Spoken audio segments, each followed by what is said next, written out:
Good evening, everyone, and welcome to this session of Money Talks organised by Upstream. I'm Prema Gurunathan, and I'm Managing Director of Upstream, which is a partnership between Imperial College and Hammersmith and Fulham Council. And we are a product of a local industrial strategy co-created by these two organisations. We've been going for about 3.5 years, so since 2018, we have connected, supported, and shone a light on the science, tech, and creative industries in Hammersmith and Fulham. And our work is very much driven by the belief that if you've got strong local networks, places, people, and organisations grow a bit better. So we're delighted, by the way, to be back here in Huckletree. It's been, I think, about 2 years, and I'd like to thank the team for all their help, and do speak to Leo over there. He's going to wave if you're interested in the space they have here. And this evening, our Money Talk series usually brings in angels, VCs, and others in the funding landscape. But we thought today we'd kind of flip it and hear instead from somebody who has successfully raised a really, really good seed round.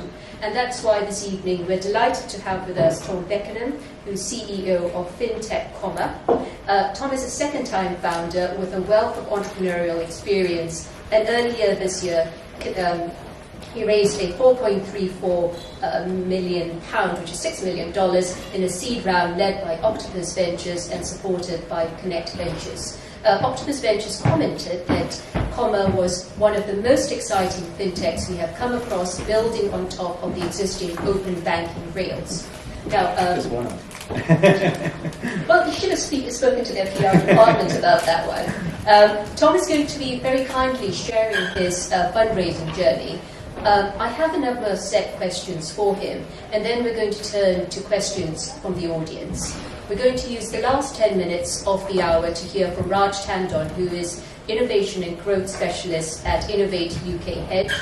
He's going to quickly set out the growth and scale program which they are running, and then he is going to hang around and take any questions you may have, and after that we've got pizza and drinks, and some people have told me that's really what we're here for, so it's good to hear.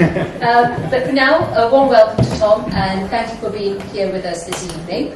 Thank you very much. Thanks for having me. I've been trying to work with you guys for a little while, so it was really great to have the opportunity to chat. Great. So let's kick off, Tom. I think I kindly, because I avoided doing the overview of what Comma is, because I think you'll do it much better. So could you give us the overview of Comma and the rationale behind it and what it does?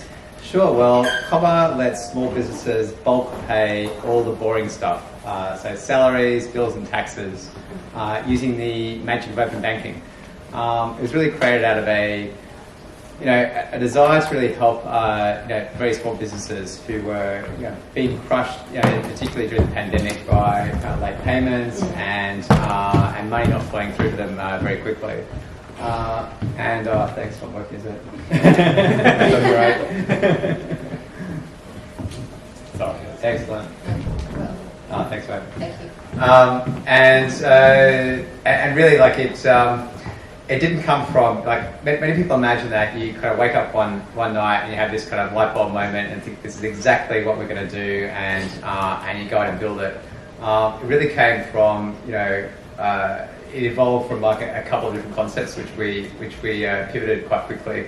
I'm happy to go into that a bit more. I'm not sure whether that's covered by the questions. I think it might be useful because it prior to Comma, Comma was my second major business. So I had a business that I ran for nearly 10 years, which was outside of fintech altogether.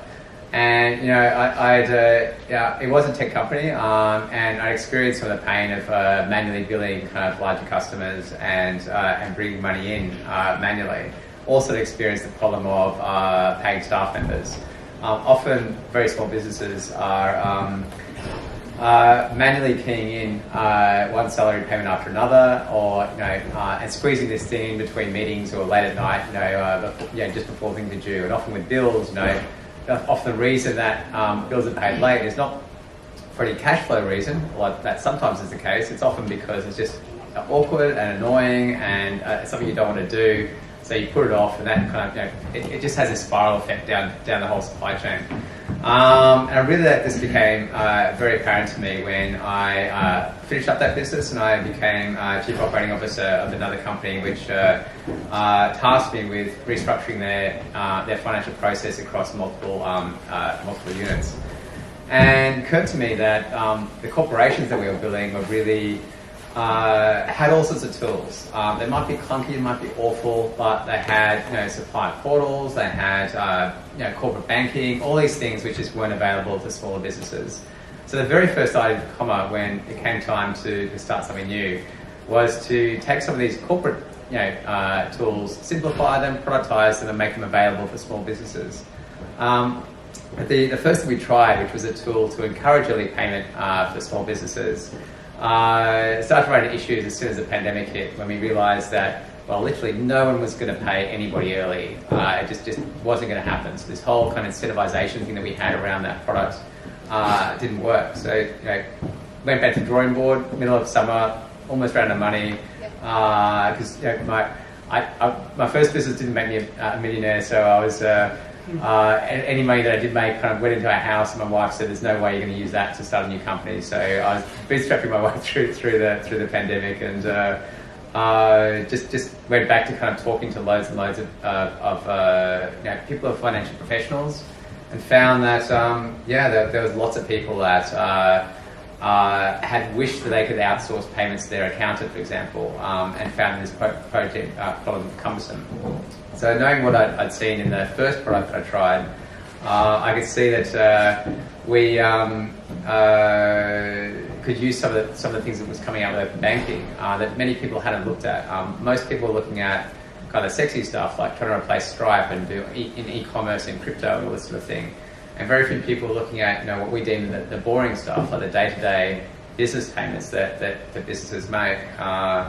And it was really out of that kind of like long investigation process that this came out. So you kind of hear about the it's great speaking to other people that are founding businesses, because often what you hear from the outside is these kind of glory stories of people raising lots of money, and it's going to, and from the way this is being presented, it sort of sounds like you kind of woke up one day and raised $6 million. And it just doesn't really happen that way. No, I have to say, we did go for the slightly clickbaity title of that particular product. The $6 million man, in case nobody knows, is a 1970s film. My next question, actually, you've slightly answered the really, really painful bit, which is around product. And the question was, can you talk us through what you had to get in place before you did the fundraising? And, I noted a couple of things: advice, product, sales, educating yourself. Yeah, so one of the things I did was when I was operating officer, I managed to convince my then boss to allow me to work 3 days a week instead of 5 days a week, and I somehow managed to convince him that I was going to squeeze in that 5 days into 3 days, and he was only going to have to pay me a little bit less, not 2 days a week less, and that gave me enough to just fund myself to start actually getting back into looking at products, and I actually started getting back hands-on engineering again. I hadn't written code in 8 years, had no kind of modern skill set. But yeah, I taught myself a lot about front-end engineering, and that became very helpful as I started Bootstrap, because any sort of skill you have in engineering can be quite valuable to contract out. But that's really how I got started. And what I had put in place before fundraising was that we had an app. It was very basic. It was sort of sticky tacked together.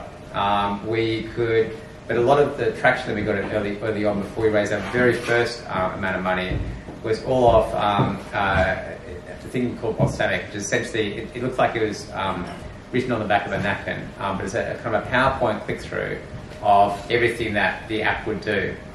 But we'd then taken that and through Zoom, I screen shared this with multiple different customers, until I got to the point where they'd said, no, change this screen, make it do that, make it do this. And we tweaked this mock-up, which was literally like a PowerPoint with hand-drawn interfaces on it, to the point where we knew, right, that's exactly what they'll want. And the point that I knew that I got it was when I was speaking to accountants, and when I got to the point where an accountant said, right, yep, I'll pay this amount of money for every single one of my clients to use this tool if that existed. That's when I knew that I had something. that gave me enough to then, enough confidence then to kind of put a bit of money into trying to put an app together. So I then used some of the money that was from bootstrapping, and basically what I was doing is I hired myself out through a network in the States, so I could contract myself out at night and use the money during the day to then get enough to then fund someone else to kind of help me out, kind of running the app during the day. And I'm not sure I'd recommend it, but it's certainly. But I felt free. I didn't need investors. I had time then to kind of. I could do that for a long period of time. But with two little kids and family and kind of I was working 100 hours a week. It was not something that was going to be sustainable forever. But at least it got me to a point where I knew that I could fundraise from here, and I was planning then to go all the way through to seed round. But I kind of skipped a bit of the story because I did try to fundraise very early on, right in back in end of 2019. It was the very first time. So are you going to cover this in a? Might be going a bit sort of piece of the agenda. No, don't worry. The only comment I was going to make, you really did make your customers work for you by improving your pitch deck, didn't you?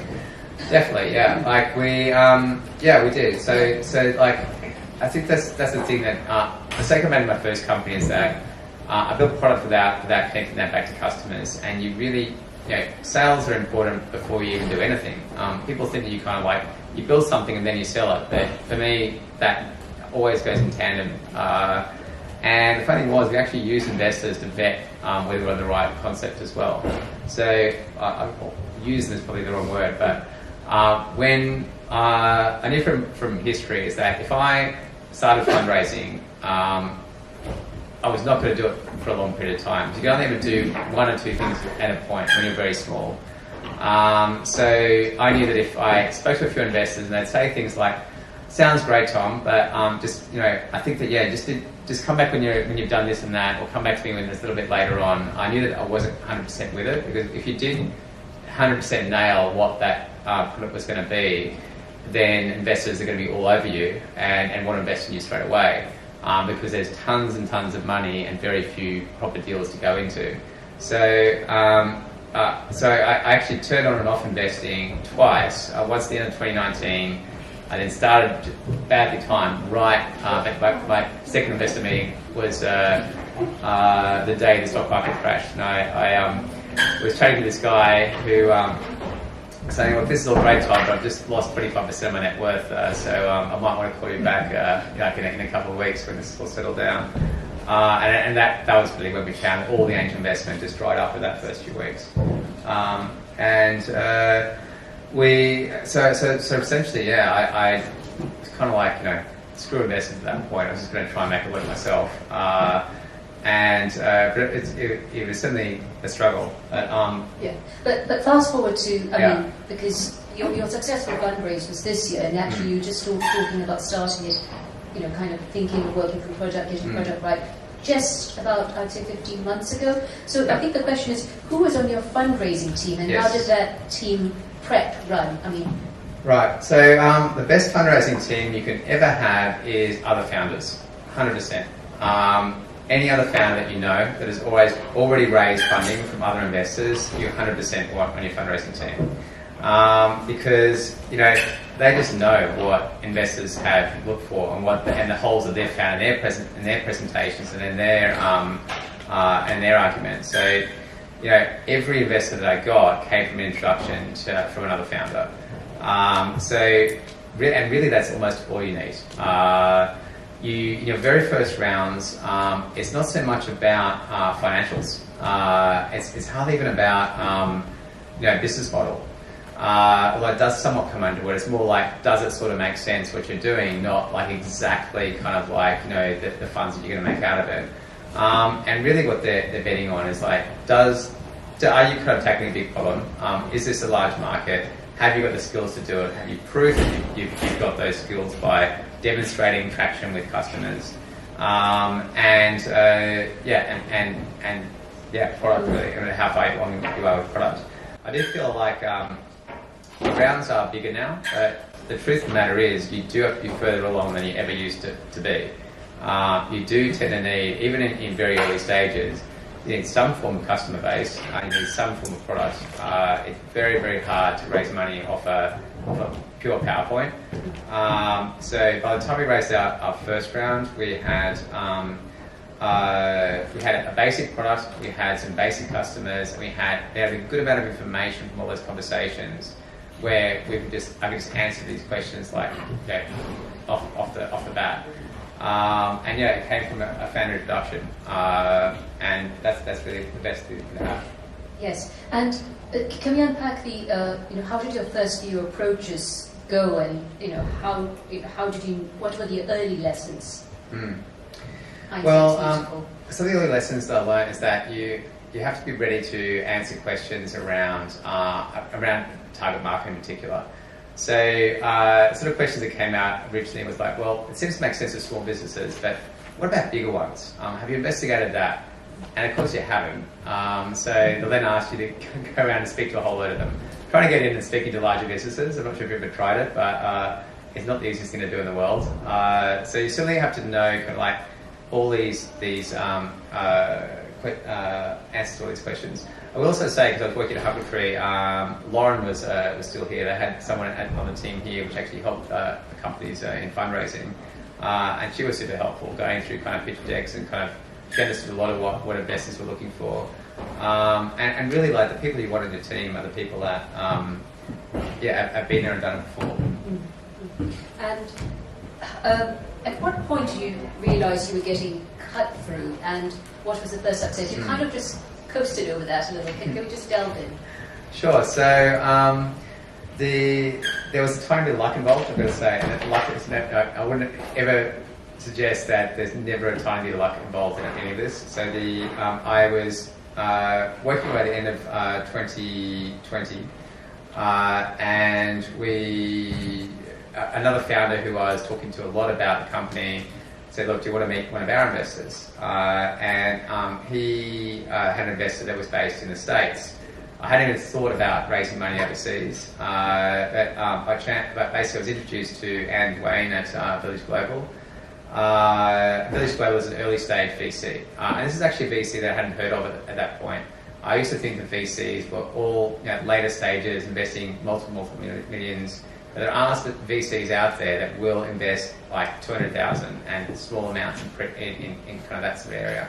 So I spoke to her, and she then introduced me to one of her portfolio companies in London, which was Upstream, which is the backdated early wage access company. Now it's been more about financial well-being. And they looked at what we were doing to see all sorts of aspects around salaries, around payroll.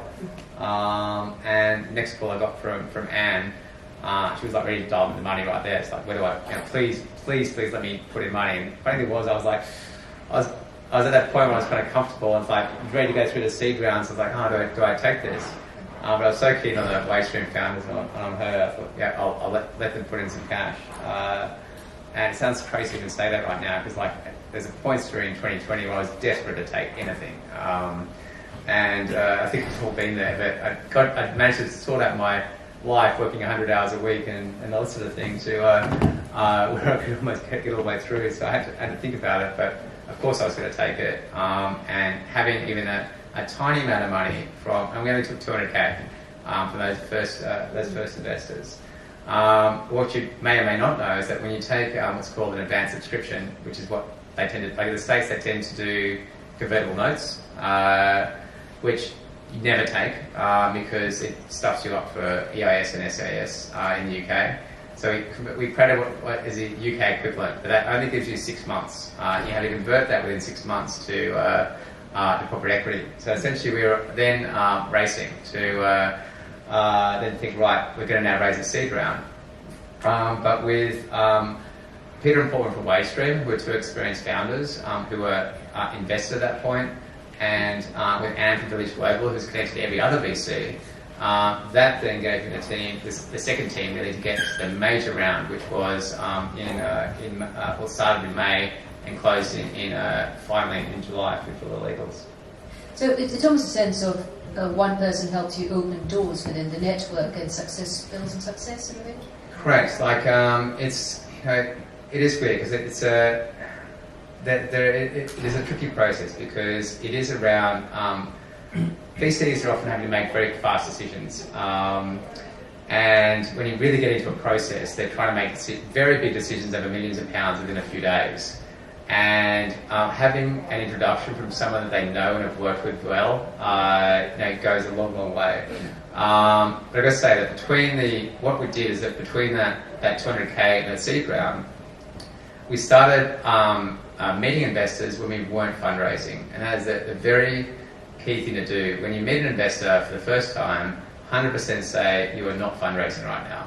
Never say that, never try, unless you're right in the middle of a process, when you're trying to just meet people and just build up a network, you are not fundraising right now. So it kind of drives them a little bit crazy, firstly. And it also just it relaxes the conversation. It lets you get to know them, they can get to know you, and start to build up a relationship with them.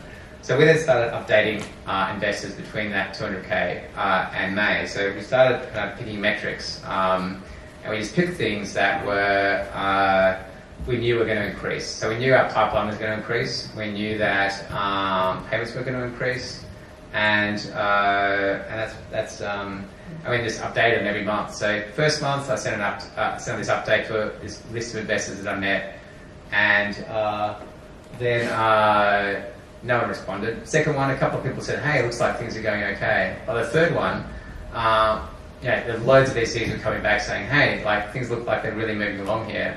And I could see this kind of movement, even though it was over a 3-month period, just that regular contact with people that I'd met when I was not fundraising, set me up to flip the switch. And I flipped the switch in kind of end of April, and just had this list of investors that went into the round. I'm going to drop case here. It's a bit like don't tell them you're looking for it. So I'm actually I have got a few more questions, but I'm happy to open up to the floor. Have I got any questions from the floor yet? Or you're all still thinking? Gentleman in front, if you could give your name and then, two gentlemen, and then I'm going to repeat your question because we're recording this as well. So, yeah. Hi there, it's Dan here. So my question is a lot of introductions that you had during your fundraising, or at least a lot of funders that you reached out saying that you're not fundraising. Is that from your previous startup network, or how did you get that network?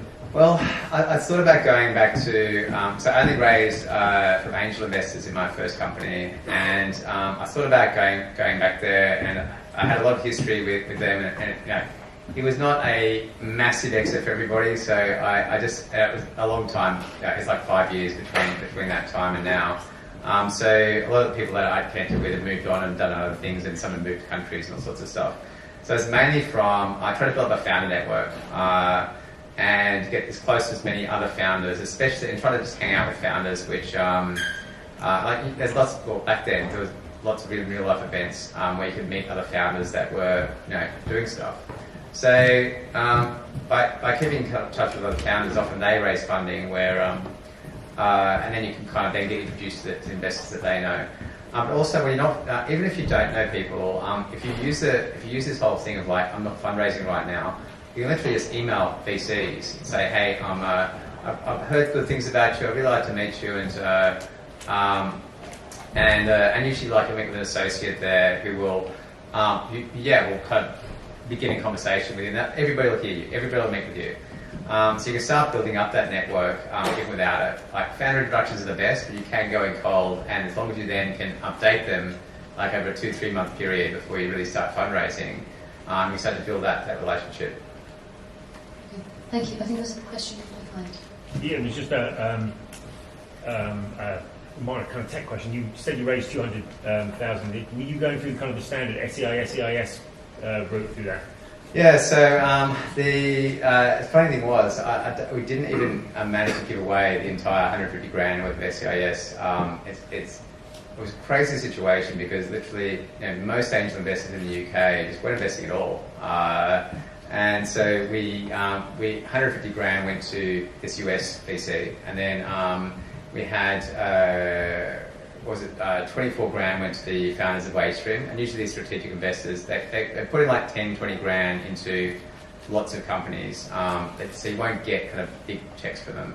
And there was like 2 other people that I had in my network that were kind of connected to the company that put in some other cash. I think we only used like 50 grand SEIS, but the advanced subscription was an EIS and SEIS compatible document. So essentially it's like a loan, but you can never pay it back.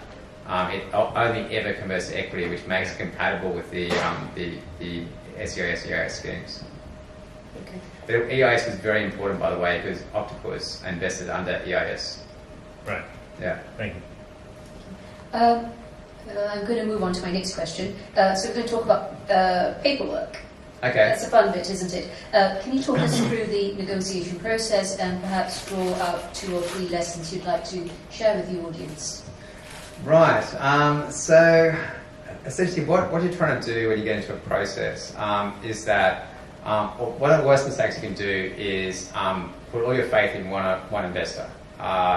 Because as soon as they know that you're not speaking to anybody else, there's no incentive for them to get to the end of that process. And I actually thought that was a better way to go originally. And I think back of how I was thinking, and it was just so flawed. Investors thrive off FOMO. So when you flip the switch and say, right, I'm fundraising right now, you are lining up, you're stopping everything else you do in business. If you have a running business, then you've got to find someone else to run it, because there's no way you're doing anything else except fundraising. And you are literally backing up meetings every day with every investor that you have in your network. And if it goes right, then you say basically, I want a term sheet within 2 weeks if you're interested in this, and you give dates. And investors all know that because there is so much money and so few companies to invest in, that most investors don't want to miss out on a great deal with a great entrepreneur. So you're trying to run it like that. You're trying to keep them to a time frame, and the first thing you're looking for is a term sheet, and you try to get multiple term sheets. But one of the things I didn't know, and this is Octopus did this very cleverly, is that as soon as you get a term sheet, the investor wants you to sign it within a day or so. So you can't just kind of take it and sit there on it and just play it off with other investors and try and get a better deal, because they'll pull it. So Octopus kind of preempted the process by just getting in a meet. They came around to our office over here. We work in the office over here. Like the next day at 8 a.m. and met with all of our team. And then, essentially we had a term sheet from them by the Friday next week. So to get a term sheet, what has to happen is this. They will, first of all, meet with you. Is it a good idea? Okay, great. They like it. They think they want to potentially lead this round. They'll then have to have another meeting where they kind of go through a whole process and dig into it a bit more. They'll usually bring in a second person. They'll want to meet with your team or do this via Zoom, talk to other people, and they'll start to kind of vet you as a person, see kind of what your company's all about, and ask you lots of detailed questions about your model, how you're getting to market. Go to market is a very important thing to have sorted out. And of course they want your deck, by the way. I think I've kind of skipped over altogether, but the deck is important, but not as important as you think. Something that literally, we measured, we did Google Drive, and so you could see who was opening and looking at it. Lots of investors have never even opened it by the time they go into a meeting with us. So we spend all this time on it, and the good ones, we'll go through it and look at it. But I was so surprised when by the time I got to a meeting, they hadn't even seen it. You'll never actually get to present this deck either. You'll never be in a situation where they have to present this out